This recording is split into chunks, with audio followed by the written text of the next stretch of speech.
देखिए, इस वीडियो में मैं आपको बताऊंगा कि करियर प्लानिंग किस तरह से की जाती है और एक अच्छा करियर बनाने के लिए आपको किन चीजों पर ध्यान देना पड़ेगा। ज्यादातर लोग सोचते हैं कि एक अच्छा करियर एक अच्छे इंट्रोडक्शन से शुरू होता है और एक ऑफर लेटर पे खत्म हो जाता है। पर असल में होता यह है कि एक अच्छा करियर जो होता है वो एक अच्छे इंट्रोडक्शन से शुरू होता है, एक अच्छा करियर देता है और मरने के बाद भी चलता रहता है। मैं आपको एक बहुत ही अच्छा एग्जाम्पल देता हूं। देखिए, काम हमारी जिंदगी का आधा हिस्सा होता है। 8 घंटे हम काम करते हैं, 8 घंटे आराम करते हैं और 8 घंटे हम बाकी के काम करते हैं। दूसरी चीज ये कि आपका काम आपको डिफाइन करता है। भाई, ये कौन है? ये टीचर है, ये पढ़ाता है। ये कौन है? ये चोर है, ये चोरी करता है। ये कौन है? ये ड्राइवर है, ये गाड़ी चलाता है। और जो चीज आपको डिफाइन करती है, जो आपको आपकी पहचान देती है, उस चीज को अगर आप मन मार के फ्राइडे का इंतजार करते करते अगर करते भी हो तो आप परफॉर्म तो भले ही कर लो, आप अचीव कुछ भी नहीं कर पाओगे। यानी आप जो कुछ भी काम कर रहे हो, अगर उस काम को करने में आपको मजा नहीं आ रहा तो वो एकदम ट्रेडमिल पर चलने जैसा है। यानी आप भले ही चाहे 100 किलोमीटर चल लो, आप खड़े उसी जगह पर रहोगे। यानी परफॉर्म तो कर रहे हो, पहुंच कहीं भी नहीं रहे हो, अचीव कुछ भी नहीं हो रहा है। देखिए, दुनिया में 4 तरह के लोग होते हैं। एक वो जो नौकरी करना चाहते हैं पर उनमें काबिलियत नहीं होती। दूसरे वो जो करना चाहते हैं, काबिलियत होती है पर उनकी नौकरी नहीं लग रही होती है। नौकरी इसलिए नहीं लगती इन लोगों की क्योंकि इनका जो स्किल सेट है वो नौकरी के लायक नहीं है। क्योंकि स्किल सेट उतना अच्छे से डेवलप्ड नहीं है, इसलिए मास्टर्स या पीएचडी करके भी लोग चपरासी के पद के लिए आवेदन करते हैं। यानी आप खुद सोचिए कि आपने पीएचडी क्या इसलिए करी थी कि आपको एक चपरासी का पद करना था आपको। तीसरे तरह के लोग वो होते हैं कि नौकरी करना चाहते हैं, काबिलियत भी होती है, नौकरी लग भी जाती है, पर भैया वो नौकरी जो है वो मनपसंद नहीं होती। 90% लोग इसी कैटेगरी को बिलोंग करते हैं, इसी कैटेगरी में आते हैं। वो पूरा हफ्ते छुट्टी का इंतजार करते हैं, मंडे को बिल्कुल मौत पड़ जाती है और सैटरडे संडे को सोचते हैं कि चलो पीछा छूटा, बला टली। 90% लोग बिल्कुल ऐसा ही होता है, उनकी जिंदगी बिल्कुल ऐसे ही चलती है। यानी ये जो आदमी है ये 5, 10, 20, 40 साल तक एक काम को करता है और ये वो काम होता है जो इसको पसंद नहीं होता। वो इस काम को इसलिए कर रहा होता है क्योंकि उसे पैसे चाहिए, उसे कोई सेंस ऑफ फुलफिलमेंट नहीं है। और ऐसा क्यों होता है? इसकी केवल 2 वजह हैं। पहली वजह तो यह है कि करियर काउंसलिंग के नाम पर आज भी कुछ भी नहीं होता है। ज्यादातर स्टूडेंट्स के सामने यह है कि अगर मैथ्स ले रहे हैं तो इंजीनियर बन जाएंगे, बायोलॉजी ले रहे हैं तो डॉक्टर बन जाएंगे, कॉमर्स ले रहे हैं तो चार्टर्ड अकाउंटेंट बन जाएंगे। चौथा ऑप्शन है एलएलबी करके वकील बन जाना। 5000 तरह की नौकरियां हैं जिनके बारे में लोगों को मालूम ही नहीं है। ज्यादातर लोग ये जानते ही नहीं है कि अगर आपको 1-2 चीजें भी थोड़े से ठीक ठाक तरीके से आती हैं तो आप आराम से 15-20 हजार की नौकरी कर सकते हो। हर नौकरी के लिए एक अलग तरह का स्किल सेट होता है। अगर केवल वो स्किल सेट तराश लिया जाए तो जॉब लग जाएगी। पर क्योंकि स्किल सेट नहीं तराशा हुआ होता है, क्योंकि करियर काउंसलिंग नहीं हुई है और क्योंकि मालूम ही नहीं है कि कितनी तरह की नौकरियां हैं, इसलिए ये 3 तरह की कैटेगरीज बनी। पहली, नौकरी करना चाहते हैं पर काबिलियत नहीं। दूसरी, करना चाहते हैं, काबिलियत भी है पर लगती नहीं। तीसरे, करना चाहते हैं, काबिलियत है, लग भी गई पर वो पसंद की नहीं। और ये सब क्यों हुआ? ये इसलिए हुआ क्योंकि करियर काउंसलिंग हुई ही नहीं है कभी भी। देखिए, मैंने आपको बहुत अच्छे से सिखा दिया कि आपको अपनी कमियों का दोष दूसरों पर किस तरह से रखना चाहिए, और वो भी साइंटिफिकली तरीके से। अब दूसरी वजह भी सुन लीजिए। देखिए, 10th, 11th, 12th, first year, second year, final year, ये किसी भी इंसान की जिंदगी का सबसे क्रूशियल समय होता है, सबसे ज्यादा महत्वपूर्ण। और इस सबसे क्रूशियल समय के अंदर 10th, 11th, 12th, first year और सेकेंड ईयर तक में किसी भी स्टूडेंट के कान होते ही नहीं है। कुछ भी बोल दो इन 5 साल, कोई स्टूडेंट सुनता ही नहीं है। फाइनल ईयर में जब वो आ जाता है तब वो न्यूज़पेपर और इंटरनेट देखता है और उसको समझ में आता है कि यार मुझे तो बहुत सारी चीजें नहीं आती हैं, मुझे तो अपने सब्जेक्ट की नॉलेज नहीं है यार, और सब्जेक्ट नॉलेज तो छोड़ दो, मुझे तो इंग्लिश तक नहीं आती। अब ये बिल्कुल भरा गया है, अब ये बिल्कुल होश में आ चुका है। इस वक्त इससे जो कुछ भी बोला जाएगा ये वो चीज करेगा, पर अब टाइम नहीं है। कुछ स्टूडेंट्स जो होते हैं वो अभी भी अब नहीं जागते, वो ग्रेजुएशन खत्म करने के बाद एमबीए करने चले जाते हैं और एमबीए खत्म करने के बाद फिर कॉम्पिटिटिव एग्जाम्स की तैयारी करते हैं, और 2-3 साल तैयारी करने के बाद जो नौकरी मिल जाती है, सरकारी नहीं, जो नौकरी मिल जाती है वो करने लग जाते हैं और बाकी की जिंदगी सैटरडे संडे का इंतजार करते हुए निकालते हैं। 90% टाइम्स ऐसा ही होता है। बाकी के जो 10% हैं ये या तो 10th में जाग जाते हैं, और 10th में नहीं जागे होते हैं तो फर्स्ट ईयर तक में जाग ही जाते हैं वो। और ये लोग चौथी कैटेगरी बनाते हैं, नौकरी भी करना चाहते हैं, काबिलियत भी होती है, लग भी जाती है और मनपसंद नौकरी होती है, और इनके लिए 7 दिन समान होते हैं, एक जैसी खुशी लेकर आते हैं। पर इसका मतलब यह नहीं है कि अब कुछ भी नहीं हो सकता है।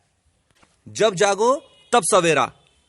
मैं आपको 5 रूल्स बताऊंगा, आप इन 5 रूल्स को फॉलो करो और 6 महीने तक करो, और आप देखोगे कि आपको निराशा हाथ नहीं लगेगी। 6 महीने और कोई जादू नहीं हो जाएगा, पुराने पाप हैं, धीरे धीरे ही कटेंगे। अगर आप 1 साल तक इन रूल्स को फॉलो कर लो, आप एक बहुत ही शानदार करियर बना लोगे। अच्छा करियर बनाने के लिए आपको ये 5 रूल्स फॉलो करना पड़ेंगे, इसी क्रम में करना पड़ेंगे, और इनमें बाल बराबर का भी फर्क नहीं किया जाना चाहिए। रूल नंबर 1, सबसे पहले आप एक कागज पर लिखो कि वो 5 चीजें क्या हैं जो आपको अपने जॉब से चाहिए। अब जिस चीज की जो इंपॉर्टेंस है आपके लिए, उस चीज को सबसे ऊपर रख दीजिए, और जो सबसे कम इंपॉर्टेंट है उसको सबसे नीचे रख दीजिए। इसका केवल और केवल एक फायदा है, वो ये कि आप सैटरडे संडे का इंतजार नहीं करेंगे जब तक आप नौकरी करेंगे। इस चीज को करते समय गलती ना हो, इसलिए मैं अपना एग्जाम्पल दे रहा हूं। इसमें आप बिल्कुल ईमानदारी से लिखना, क्योंकि ये कागज आपको किसी को दिखाना नहीं है। अब वैसे तो मैं 5 में पैसा पैसा पैसा पैसा पैसा ही लिखना चाहता था, पर कहीं आप लोग मुझे कमीना नहीं समझे, इसलिए ये मैंने झूठ मूठ में लिख दिया। Rule number 2, no yourself. अपने आप को जानो। ज्यादातर लोग अपने बारे में कुछ भी नहीं जानते, और ऐसा इसलिए होता है क्योंकि उनसे कभी पूछा ही नहीं जाता कि बता तेरी रजा क्या है। इसकी सबसे बड़ी परेशानी यह होती है कि जब इंटरव्यू होता है तो ये आमतौर पर पूछा जाने वाला सवाल होता है कि आपकी हॉबीज क्या हैं, आपकी स्ट्रेंथ्स क्या हैं, आपकी वीकनेसेस क्या हैं। और इसीलिए ज्यादातर लोगों की जो हॉबी होती है वो होती है लिसनिंग टू म्यूजिक। स्ट्रेंथ्स जब पूछते हैं तो कहते हैं मैं हार्ड वर्किंग हूं, लॉयल हूं, ऑनेस्ट हूं, और वीकनेसेस में बोलते हैं कि सर मैं शॉर्ट टेम्पर्ड हूं, या कि फिर I can not tolerate lazy people. देखिए, जब भी आप अपनी जिंदगी में इंटरव्यू देंगे तो आपसे 4 चीजें जरूर पूछी जाती हैं। पहली चीज होती है इंट्रोडक्शन, दूसरी चीज होती है हॉबी, तीसरी चीज होती है स्ट्रेंथ्स, और चौथी चीज होती है वीकनेस। ये चारों चीजें हमेशा पूछी जाती हैं, और इसलिए इनके बारे में मालूम होना चाहिए, और इसलिए भी मालूम करना चाहिए इन चीजों को ताकि हमें एग्जैक्टली मालूम चले कि हम क्या करने में सक्षम हैं और क्या बिल्कुल भी नहीं हो सकता है। आपने ये चीज फेसबुक और व्हाट्सएप पे पढ़ी होगी मैसेजेस में कि नथिंग इज इम्पॉसिबल, या कि फिर even the word impossible says that I am possible. इन चीजों को आप सीरियसली मत लीजिए बिल्कुल भी। हर आदमी हर काम नहीं कर सकता। तो आप अपनी स्ट्रेंथ्स और वीकनेसेस मालूम करिए और उस हिसाब से उस दिशा में आगे बढ़िए। अपनी स्ट्रेंथ्स और वीकनेसेस जानने का सबसे अच्छा तरीका है स्वॉट एनालिसिस। देखिए, इस तरह से 2 लाइनें खींचते हैं और पहले खाने में ये लिखते हैं कि हमारी स्ट्रेंथ्स क्या क्या हैं, दूसरे में लिखते हैं हमारी वीकनेसेस क्या क्या हैं। ये दोनों लिखने में आप जितने भी लोगों की मदद ले सकते हैं आप लीजिए। मम्मी पापा से पूछिए, दोस्तों से पूछिए, भाई बहनों से पूछिए, टीचर से पूछिए और अपनी स्ट्रेंथ्स और वीकनेसेस सही सही लिखने की कोशिश कीजिए। फिर तीसरे खाने में हम ये लिखेंगे कि इन स्ट्रेंथ्स और इन वीकनेसेस के साथ आप क्या क्या काम कर सकते हैं, और चौथे खाने में लिखेंगे कि इन स्ट्रेंथ्स और इन वीकनेसेस के साथ आप जो भी काम करेंगे उसके बिगड़ जाने के क्या क्या खतरे हो सकते हैं या क्या क्या वजहें हो सकती हैं। इसका एग्जाम्पल देखिए, ये मेरा स्वॉट एनालिसिस है। Rule number 3, never work on your weaknesses. कभी भी अपनी कमजोरियों को दूर करने की कोशिश मत करो, उन्हें वैसे ही रहने दो। पर अगर तुम्हारी कमजोरी तुम्हारी मजबूरी बन जाती है तो फिर उस पर मेहनत करो और डट के मेहनत करो। इसका एक एग्जाम्पल समझ लेते हैं। एक बच्चा है, 10th क्लास में पढ़ता है, वो इंग्लिश के अंदर 50% मार्क्स ही लेके आ पाता है, पर उस बच्चे का मैथ्स बहुत अच्छा है और उसके अंदर वो 80% मार्क्स लेके आता है। तो इस बच्चे को इंग्लिश पे काम नहीं करना चाहिए, इसको मैथ्स पे ही काम करना चाहिए, क्योंकि वो मैथ्स में वैसे ही अच्छा है, वो आराम से 100% भी ला सकता है। क्योंकि अगर ये बच्चा इंग्लिश के ऊपर मेहनत करेगा तो एक तो उसको ज्यादा समय देना पड़ेगा और ज्यादा से ज्यादा लेके आ भी पाएगा तो 70 नंबर लेके आएगा। पर क्योंकि ये इंग्लिश में ज्यादा मेहनत कर रहा है इसलिए मैथ्स में कम करेगा और मैथ्स में मार्क्स कम हो जाएंगे। मतलब कमजोरियों पर मेहनत मत करो। अब एक एग्जाम्पल और लेते हैं। एक बच्चा है, वो मैथ्स के अंदर 90% मार्क्स लेकर आता है, पर इंग्लिश के अंदर 30-35 के ऊपर खेलता है, यानी वो फेल भी हो सकता है, पास भी हो सकता है। अब इस जगह पर इस बच्चे की, जो कि इंग्लिश के अंदर 30-35 पर खेल रहा है, इंग्लिश उसकी कमजोरी नहीं है, इंग्लिश उसकी मजबूरी है। और इसीलिए इस बच्चे को अब इंग्लिश के ऊपर मेहनत करना चाहिए और डट के मेहनत करना चाहिए। ऐसा क्यों? ऐसा इसलिए कि जितने समय में और जितनी मेहनत करके हम अपनी कमजोरी को जरा सा दूर कर पाते हैं, उतनी मेहनत और उतने समय में हम अपनी शक्तियों को 10 गुना बढ़ा सकते हैं। जब मैं बैंक पीओ की तैयारी कर रहा था तो मैंने देखा कि मेरी मैथ्स, रीजनिंग और जनरल अवेयरनेस तीनों ही बेकार हैं।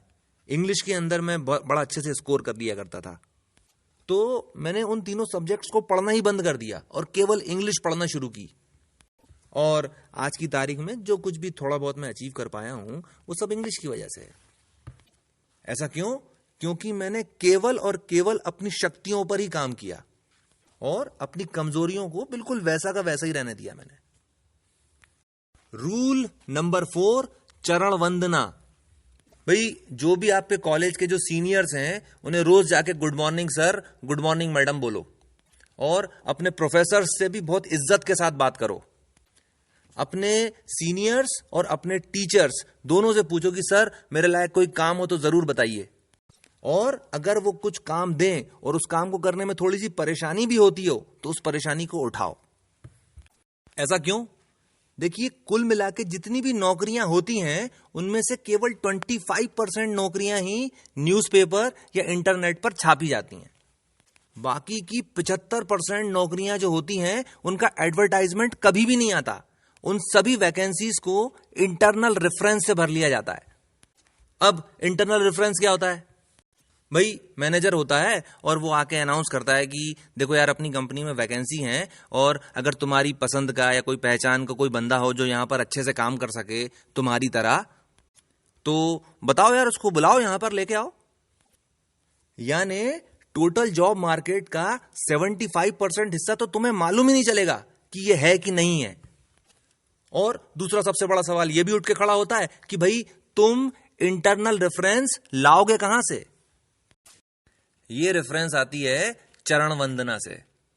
देखो, जो तुम्हारा सीनियर है उसकी नौकरी तुमसे पहले लगेगी, यानी जब कैंपस में रिक्रूटमेंट चालू होगा तो तुम अपने सीनियर से जाकर पूछ सकते हो कि सर क्या क्या सवाल पूछे गए, और भले ही तुम्हारे सीनियर को उन सवालों का जवाब नहीं मालूम हो, तुम्हारे पास एक पूरा सेमेस्टर होगा उन सवालों का जवाब ढूंढने के लिए। भले ही उसका सिलेक्शन हो चाहे नहीं हो, हमें क्वेश्चंस तो मालूम चल गए।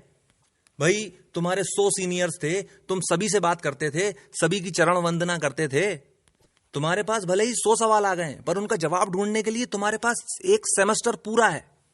यानी भले ही उसकी नौकरी लगी या नहीं लगी, तुम्हारी जरूर लगेगी।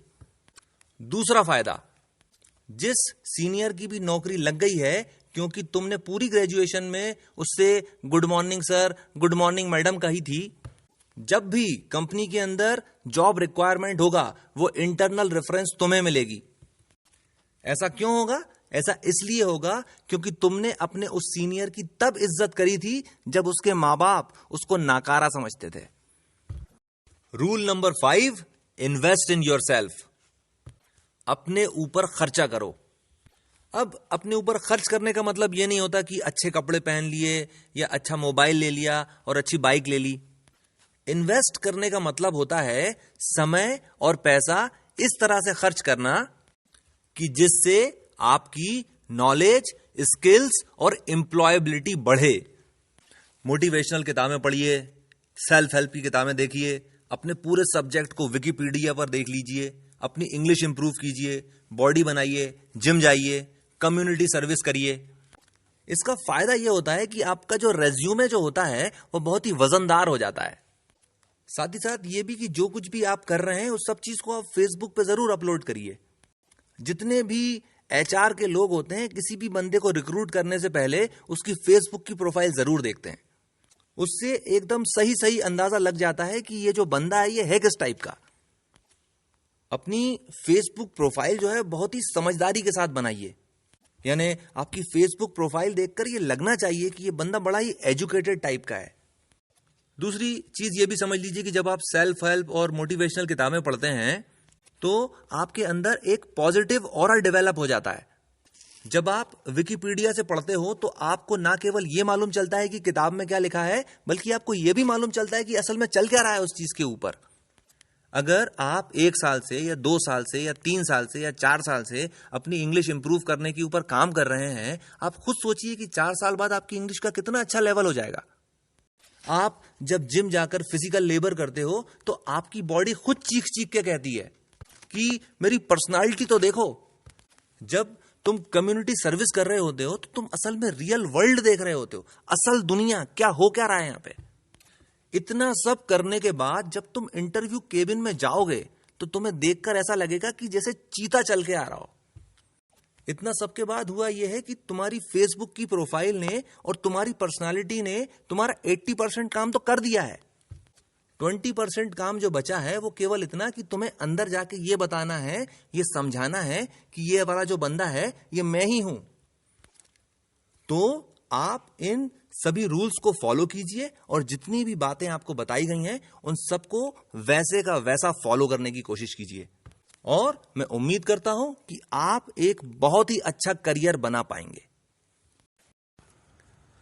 इसके साथ मैं अपनी बात खत्म करता हूं। इस चैनल को सब्सक्राइब कर लीजिए और मुझे 8962512015 पर व्हाट्सएप पर हाय लिखकर भेजिए और मैं आपको अपनी ब्रॉडकास्ट लिस्ट में शामिल कर लूंगा। आपने मुझे इतना समय दिया, थैंक यू वेरी मच।